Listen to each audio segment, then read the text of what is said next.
ठाकुराणी nodal उच्च विद्यालय छात्र आम खलीपुर ब्लॉक आज आम किसी टॉपिक दिया मेडिसिनल प्लांट विषय गाँव लोक मैंने कौन से रोग असुविधा पड़ती प्लांट द्वारा से नियंत्रण करेंगे। प्रथम अच्छी एलोवेरा घिकुआरी ओडिया घिकुआरी को घिकुआरी ओडिया घिकुआरी गछ को साधारणतः घिकुआरी कहुए।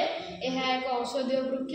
यार पत्र जेल रे अनेक रोगर उपशम रही है जपरी मुंड ठंडा रखी है व्यथा कमाई है चर्म जत्न नहीं था केशर जत्न नहीं था पाचन क्रिय साहाय्य करता है।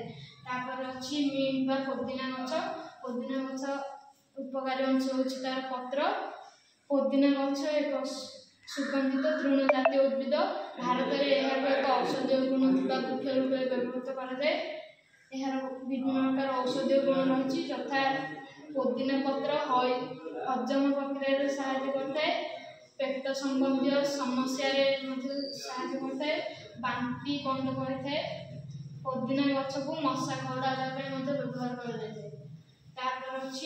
हॉलीबेसिक बा तुलसी गछ भारत एक पवित्र व औषधीय गुण संपन्न उद्भिद।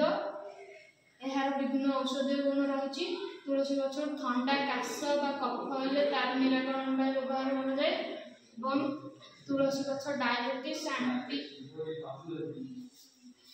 डायबिटीज मधुमेह बड़ बड़ रोगर निराकरण साहाय्य करता है।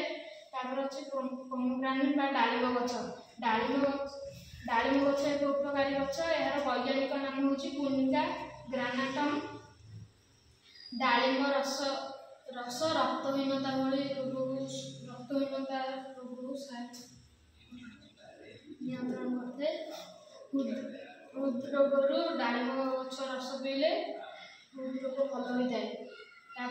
बेल गछ उडेपल एक जनाशुना पवित्र गछ। यह शिवंर पूजा व्यवहृत होता है। अनेक रोगर निराकरण व्यवहार कराए। यार प्रत्येक अंश विभिन्न आयुर्वेदिक औषध व्यवहृत कराए। यह पेट रोग भल करता है। मेरीगोल्ड बा गेंदुफुल गछ ओडिशा रे एक अति साधारण तथा जनाशुना लोकप्रिय गछ।